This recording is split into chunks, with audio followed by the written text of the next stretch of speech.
Hello, in this video I'm going to be going through the June 2015 paper, which is Hickey Limited, and the questions focusing on statements of cash flow. So it's the question that you did for your end of unit assessment. So in this question, what you are being provided with are two balance sheets side by side. So always pay attention to the dates because you can switch them around. What's really good practice is that some people, they annotated on.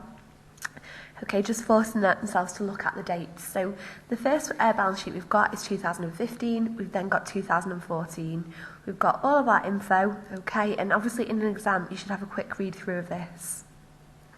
We've then got additional information, so we are told info about shares and their nominal value of £1.75 each. We are told that dividends were paid throughout the year at 10.5p per share. We are told about non-current assets being disposed of at a loss of £5,094, but their net book value was £25,470. We've got about the fact that an asset is being purchased. We've got a debenture loan was being repaid in full. We've got taxation on profit for the year, so that's the expense figure, not the paid figure. And we've got land and buildings were revalued.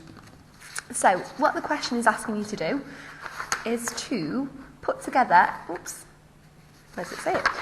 together a statement of cash flows for the year ended the 31st of May 2015 in accordance with the requirements of International Accounting Standard 7. So that's in relation to how it's set out. It's split into those three sections, which we'll look at in a few moments. Just something to point out in this question. It does say at the bottom of the page, it continues on the next page. And actually, your grid to answer this is another page over. Now, that means the exam board is giving you 2 full pages to do workings. That, space should be really used. And the most successful students in this assessment did make use of really clear workings. And for a lot of you, that really boosted your mark because this is a tricky question. So first of all, what I'm going to do is I'm actually going to put a title to get my quality of presentation mark. I'm going to arrange my columns into 3 zeros, and then I'm going to start off with operating profit. So in some questions, operating profit will be provided, but in this one, if we look through, no, we're not given that info. However, what we are told is the fact that retained earnings have changed. So in this question, what we're going to have to do is work back, and find out what our operating profit is. So I'm going to go to my... Right, sorry if that jumped. My webcam keeps unplugging, so it might be a bit jumpy, this video. Right, so what I'm trying to do here then is work out my operating profit. So really clearly, I'm going to write W1, operating profit. You've got to make sure your workings are really, really clear, so the examiner is not searching for your understanding, label it to them. So the first thing that I'm going to do is work out what retained earnings for the year actually were. So we can see these are our 2 BAL BDs. So if I compare them, it will give me my retained earnings for the year. So I'm going to do £56,045, which is the balance on retained earnings at the year end of 2015. Minus negative 18,321. Which gives us a retained earnings in this year of £74,366. Now, what I'm trying to then do is turn this retained earnings figure back into operating profit. So operating profit will be higher because operating profit hasn't had tax, it hasn't had dividends, it hasn't had finance charges deducted. So I'm going to have to add all of those back onto this to find out what operating profit was. So first of all, I'm going to think about adding back on my dividends. Now to do this, I'm actually going to have to work out what dividends are. So I'm going to go down my page, I'm going to write W2, and I'm going to write dividends. Now we're told in the additional info that dividends were paid at a rate of 10.5 pence per share based on share capital on the 31st of May 2014. And we're also told that shares have a nominal value of £1.75 each. So before I can work out dividends, I need to work out how many shares the company actually has. So if we look on the 31st of May 2014, their ordinary share capital, well in fact actually it's not changed. There's been no share issue this year. So we can take this 131, 250, Okay, and each share is worth £1.75. So if I divide that by 1.75, okay, it tells me that there are 75,000 shares in issue. And that's the same at the end of 2015 as well. The share capital has not changed. So there's no share issue to record in this statement of cash flows. Okay, so then to work out how many dividends are paid, I'm going to do 75,000 shares times by 10.5p, and that means total dividends paid was £78,075. So I'm going to add that back on.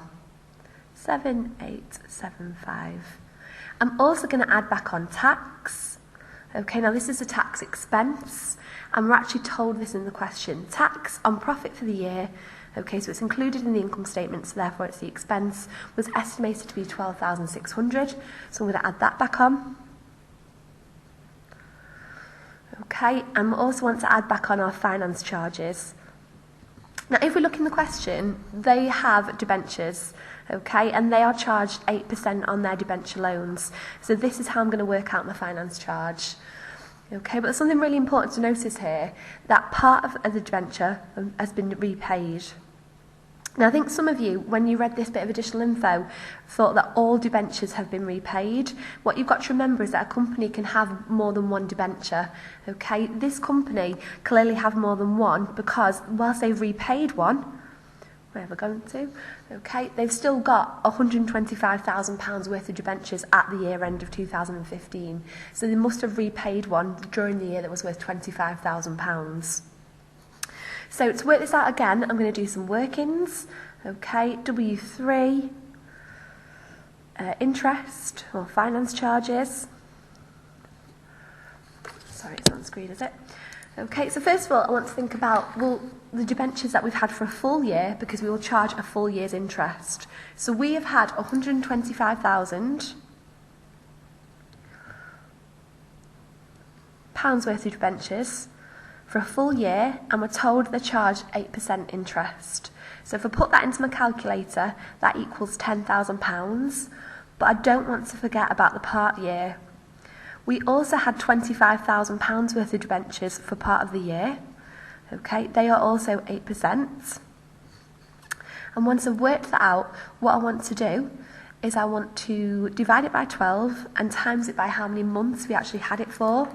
So the year end is the 31st of May, and this is paid off on the 1st of March. So June, July, August, September, October, November, December, January, February, and I'm going to stop there because it was paid off on the 1st of March. So that's 9 months. Okay, so if I put that into a calculator, which I did a little bit earlier on, it's £1,500. So in total, the total interest charges are £10,000 plus 1,500 is 11,500. So right, I'm really sorry, the camera keeps unplugging. What I'm doing now then is I'm going to add back on my finance charges, my £11,500 worth of interest back onto my operating profit. Okay, so plus £11,500. And if I add all these together, so my retained earnings, add back the dividends, add back the tax, and add back the finance charges, it will give me my operating profit. And operating profit is 106,341. Now that itself was worth 5 marks. So what was really good in this is that quite a lot of people showed really clear workings and were able to get 3 or 4 out of 5. And because even though this was really difficult, they showed like understanding. So please make sure you show workings really, really clearly, because for a lot of you, it probably brought you up at least a grade by the quality of your workings on this. Okay, so what I'm going to do now is I'm going to go back to my statement of cash flows and I'm going to write in that profit figure. Okay, so operating profit was 106,341. Okay, I'm going to tell myself off here because what I've not done is, well, in fact, actually no. What I've not told you is this first section that I'm doing is that the cash flows generated from operations.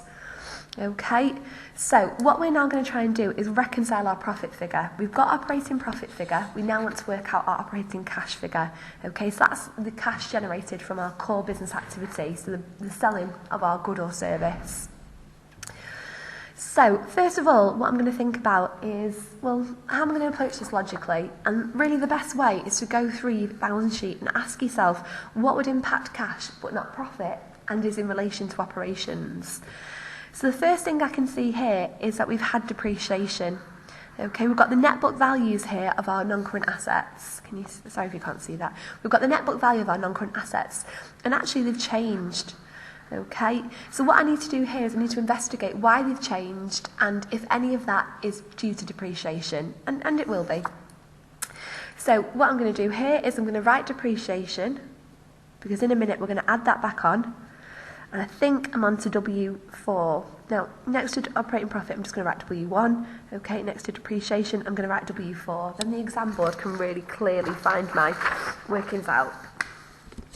Okay. Now, this one is a challenging one because we're not told separate information about depreciation, but what we are told is information about why net book value has changed. So what I'm going to do is I'm going to put together a net book value ledger accounts. This is an asset account because net book value is in relation to non-current assets, so asset accounts. I'm going to think about what the figures were at the start and the end of the year and what caused the changes, because one of those changes will be depreciation, so that I can find out my missing info. So at the start of the year, in 2014, non-current assets were worth £251,900. At the end of the year, they were worth 347,500, and for every BAL BD, we have a BAL CD. Okay, I'm then going to go through the question and think about why they've changed. So as I go through the balance sheet, the first thing that I can see is there's been revaluation. Okay, so all I'm going to do is work out the difference between those two, which is 29,925, and I'm going to ask myself whether that would be a debit or a credit.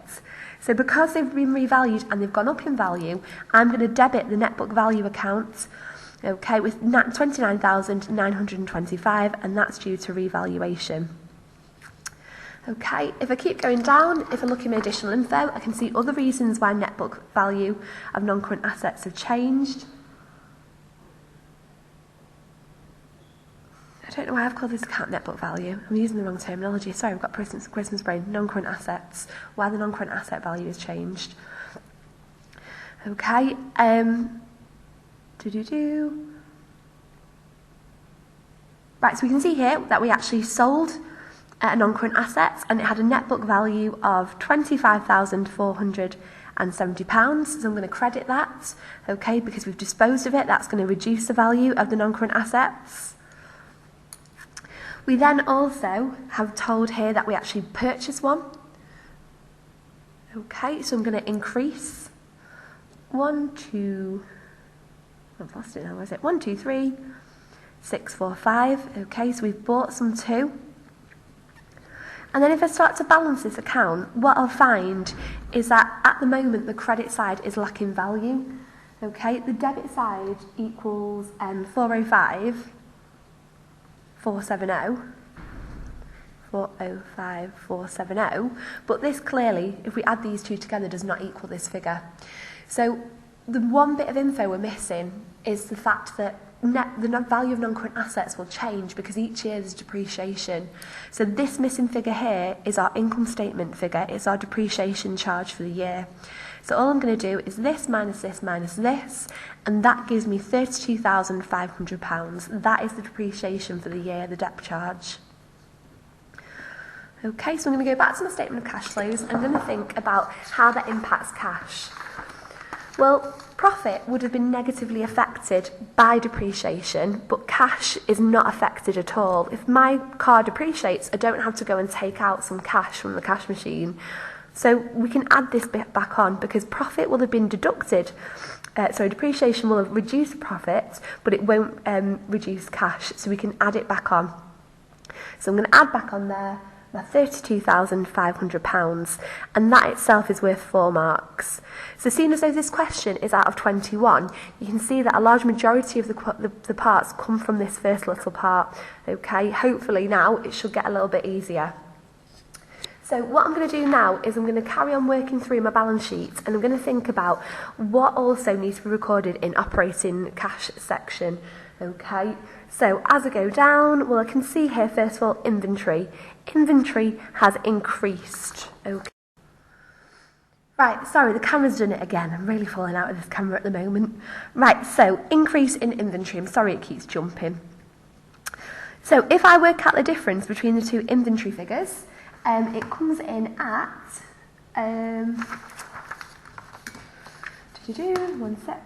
increase in inventory. Okay, increase in inventory is £19,120, but I want to think about if that's positive or negative for cash. If we have more inventory, that means we've got more cash tied up in inventory, so that is bad for cash. So I'm going to put that in negative figures.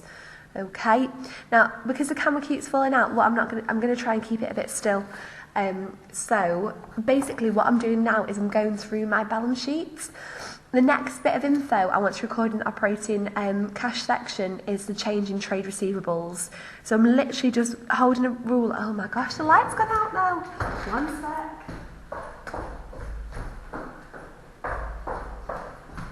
Oh.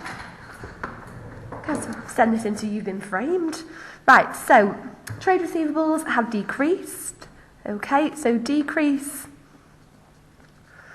in trade receivables.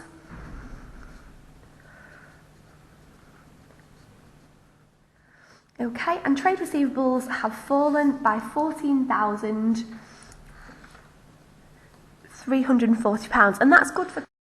Right, I did it again. I'm going to put the new camera on my Christmas list, I think. Right, so that is a good thing for cash because we can assume that they've paid. If we've got a decrease in trade receivables, unless we're told otherwise, we can assume they've paid off the amount they owe, so we've got an increase in cash. Okay, I'm going to keep going down my balance sheet, and the next bit of interest to me in the operating section is the increase in trade payables.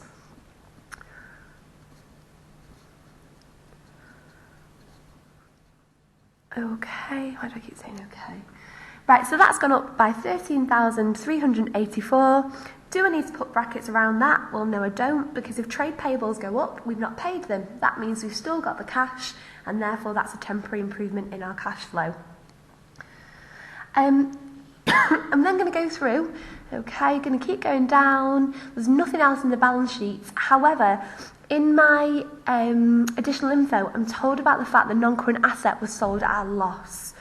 Okay, so that needs to go in this section as well. Loss on disposal, because that would have impacted operating profit, but it shouldn't impact cash. So the loss on disposal would have reduced this profit figure, but cash is not affected. So what we're going to do then is add that back on. So we'll add back that 5094 because operating cash is not affected by a loss on disposal. What I can now work out is my cash from operations.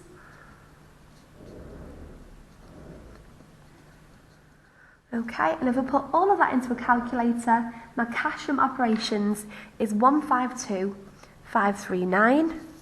Just going to do a line because I've just done its calculation. Okay, and now I can think about my tax paid and my interest paid.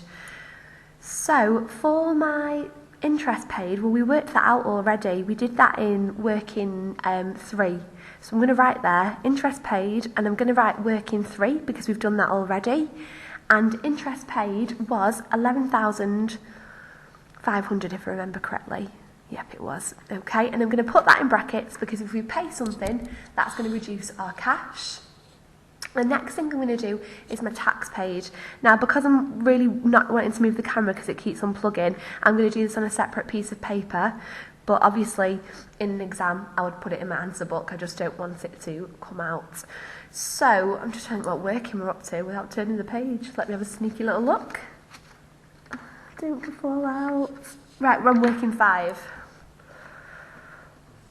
Okay, so to do this, I'm going to do a ledger account. Now, what some people did here is they used the expense figure rather than the cash figure, so just be really careful about that. Tax is a provision, it's a liability. So I'm going to do a liability account. Excuse me. We can see that in the balance sheet, we've got an opening balance of £14,200. That's how much we owed in 2014. And in 2015, we owed, by the end of the year, £15,100. We're told in the question that we had an expense of, was it 12,000?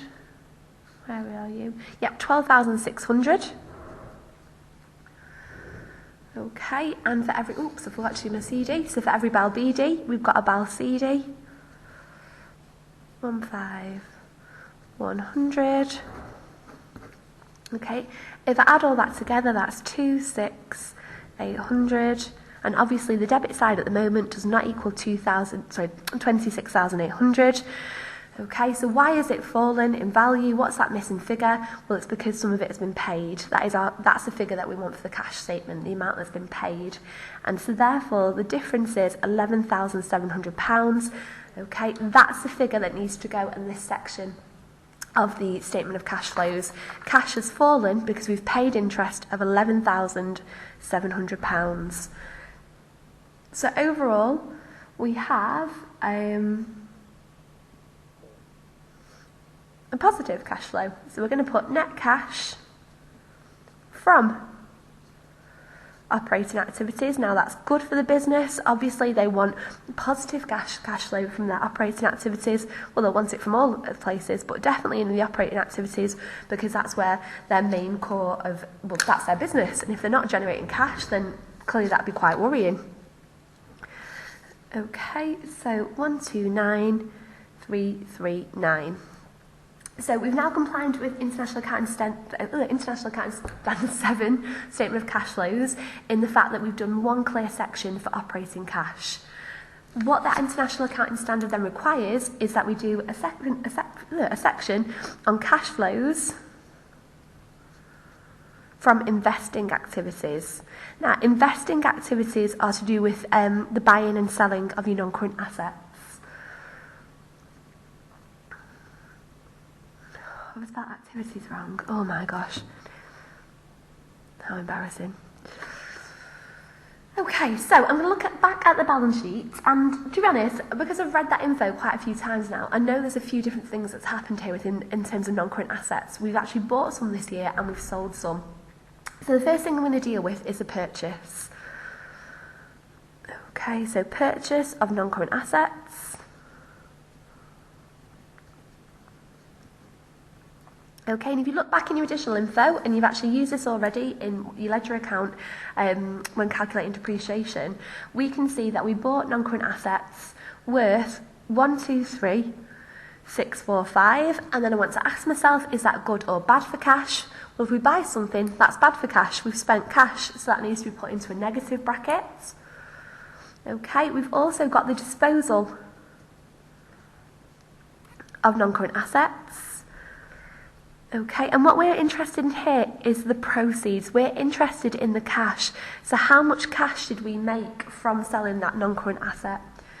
Okay, so all I'm going to do is I'm going to use the info. I'm going to write W6 because that's where we're up to. Okay, obviously usually you do it in the exam paper, but I don't want the camera to go off again.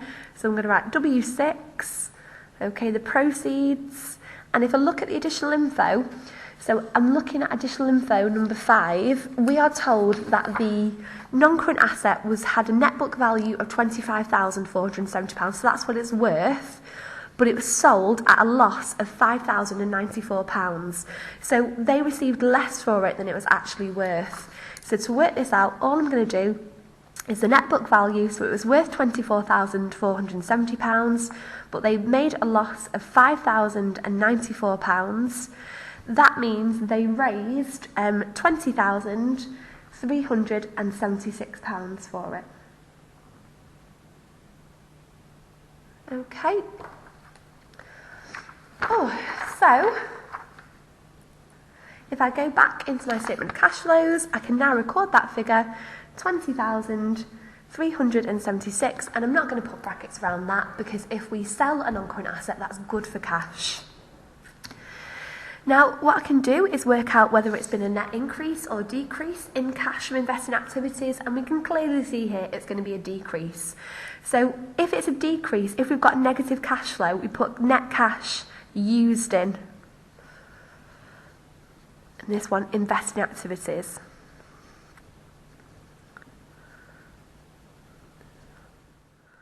Okay, and for that one, we've made negative 103,269.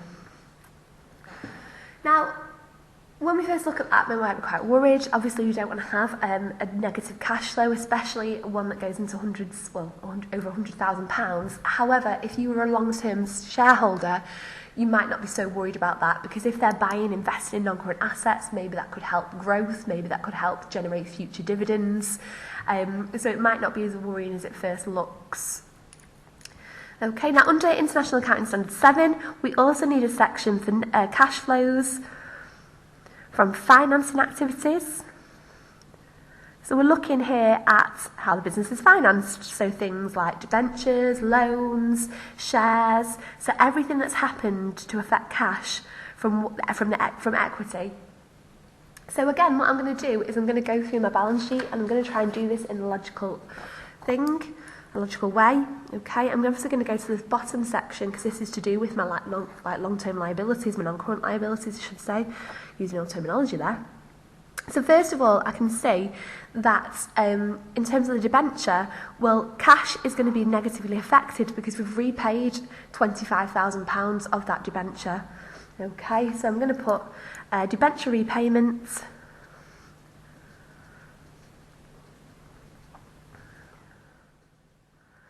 And that's negative £25,000.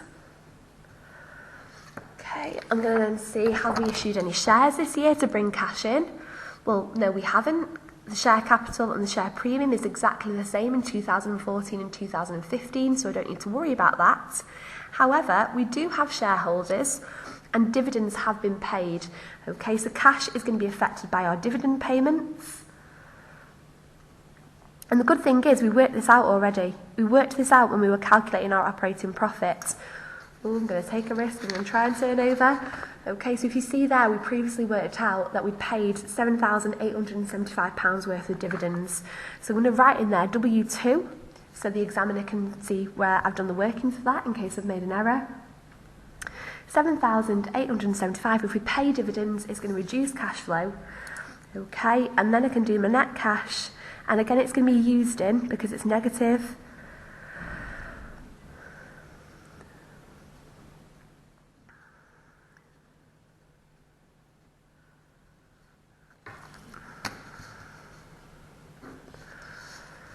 Okay, net cash using activities, that would be negative 32,875.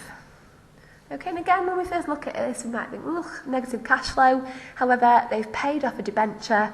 Well, in the long term, that could help cash flow because we've got less interest to pay. And also paying dividends. Well, actually, they've only paid £7,875, so that's not a huge amount.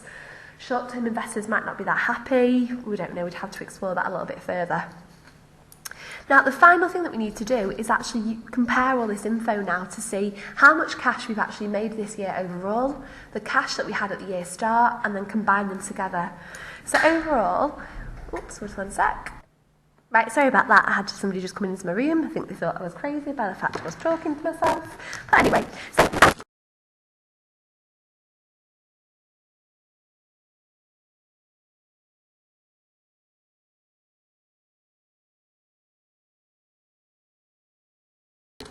oh no, it's not. It did, it paused then.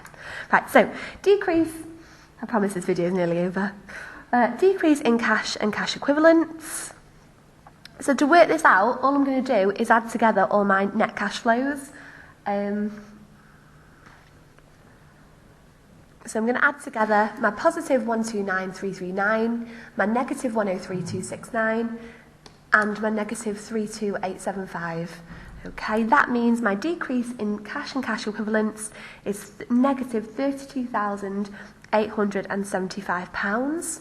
Obviously that's not great, we would rather cash be increasing, but that might be because we've bought new non-current assets and we've paid off some finance, so maybe it's not as worrying as we first thought, and also we are making positive cash flow in our operations.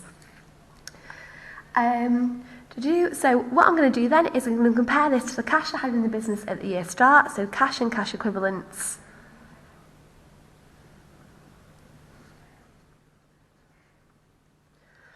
At beginning. Okay, which if I look back on the balance sheet, you can see we're told that the cash at the year start is 3940. And so all I'm going to do to work out cash and cash equivalents at the year end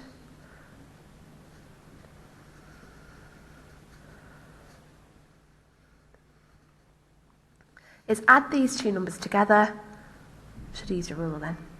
Okay, and that means negative £2,865. So, that's not fantastic. Investors might look at this and think, oh, do I really want to invest in a company that doesn't have, not making cash? What's the survival going to be like? However, if we look a little bit further into this, maybe it is because we've repaid loans, we've bought new non-current assets. So for a longer term investor, maybe they would want to take that risk and hope that in the future cash increases and their dividend payments would also increase.